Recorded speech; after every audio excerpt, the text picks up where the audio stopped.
Welcome to This Explainer. Today, we're diving into a literal cold case from antiquity, a mystery that actually fundamentally altered the course of human history. We're going to look really closely at a story you probably think you know inside and out, but as we peel back the layers of these ancient languages together, I promise you're going to see it in a completely new light. Okay, so let's jump right into this ancient mystery and ask a pretty wild, disruptive question. What if the infamous Curse of Ham was actually a tragic case of mistaken identity? For centuries, this one narrative has shaped social hierarchies and theological doctrines worldwide. But what if the accepted story is built on a massive foundation of mistranslations?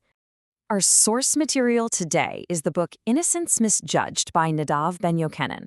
It rigorously re-examines the original Hebrew manuscripts of Genesis to uncover what actually went down in Noah's tent. By acting as a sort of textual detective, the author bypasses centuries of theological assumptions to look strictly at the hard linguistic evidence. Part 1. The Ancient Cold Case, a crime scene in Genesis. All right, let's set the scene here. The official traditional story claims that Ham sinned by seeing his father Noah naked in his tent after Noah had maybe a bit too much wine. According to the standard reading, Ham's supposed indiscretion resulted in a devastating generational curse. But wait, here is where the narrative immediately breaks down. When Noah wakes up and pronounces his harsh judgment, he doesn't target Ham. No, he inexplicably targets Ham's son, Canaan.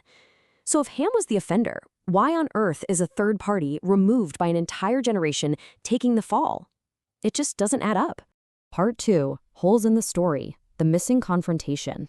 You see, standard biblical rebukes always confront the guilty party directly. For example, when Isaac realizes Jacob deceived him, or when Nathan confronts King David, the offender is named and faced head-on. Yet in Genesis, Ham receives absolute silence from his father. There's literally no face-to-face confrontation whatsoever. And that silence, it's deafening, especially when we look at the specific Hebrew word used for the curse, aror. This isn't just a mild scolding. It's an incredibly severe, formal, and irrevocable condemnation. That makes it highly irregular, both legally and culturally back in the ancient Near East, that an innocent third party like Canaan would bear its heavy weight, while the supposed culprit Ham isn't even addressed. Part 3. Exonerating the suspect, the myth of Ham's guilt. So if standard confrontation protocols weren't followed, we kind of have to ask, did Ham actually commit a crime at all? Was his act of seeing really the grievous moral failure that later traditions claimed it was? Well, the Hebrew verb used here, we'ar, meaning and he saw, is entirely neutral. It appears hundreds of times in the Bible without any negative connotation at all. Without additional, explicit verbs of desire or affliction, the linguistic evidence strongly suggests Ham was merely an innocent bystander who just accidentally discovered his father's vulnerability. Part 4. The Linguistic Smoking Gun. Uncovering the evidence. Okay, so if Ham is innocent and Canaan is inexplicably cursed, we've got a massive gap in the story. We have to look for linguistic fingerprints to find the true culprit.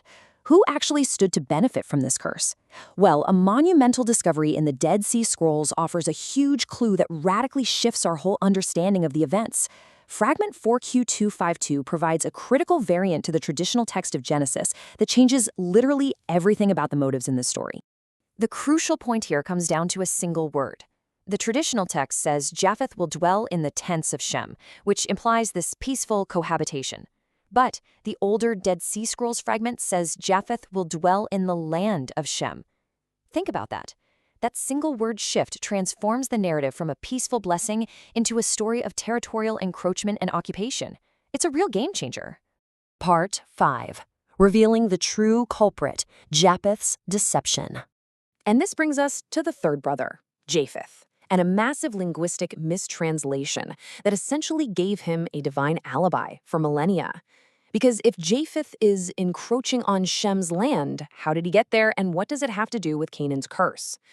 Well, for centuries, translators overlaid a Jewish Aramaic meaning of enlarge onto a biblical Hebrew word that actually means to deceive. The traditional text reads, "May God enlarge Japheth." But their Hebrew root used there, Pathah, carries a much, much darker connotation in biblical literature, meaning to manipulate, entice, or deceive. So when we restore the true Hebrew meaning alongside the Dead Sea Scroll variant for land, the verse completely inverts. Instead, it reads, May God deceive Japheth, and may he dwell in the land of Shem. Wow! Japheth isn't being blessed with expansion. He is being prophetically exposed for deception and usurpation. The evidence suggests Japheth, who was potentially the true youngest son according to ancient texts, orchestrated a major power grab. He likely enticed or manipulated Canaan into some transgressive act against Noah just to displace Shem's lineage, catching Canaan right in the crossfire of his own geopolitical ambitions. Part 6. A Tragic Historical Legacy, Weaponizing the Text. Now, you might be wondering, why does all this matter? Well, understanding this ancient textual mystery isn't just some academic exercise in linguistics. As our source material points out, these translation errors have had profound, truly devastating real-world consequences. We can trace exactly how this inverted text evolved from antiquity. Mistranslations in the Greek Septuagint and Latin Vulgate literally turned an exposure of deception into a divine endorsement of expansion. The source impartially documents how this flawed theology was tragically weaponized to justify subjugation, serfdom in the Middle Ages, and ultimately the horrors of the transatlantic slave trade. As the research concludes, restoring the linguistic integrity of this passage goes way beyond just clearing up history. By realigning the text with its original meaning, it strips away the doctrinal distortions that were used as a tool for control. It restores the narrative to what it always was meant to be, a stark warning against deception and false covering.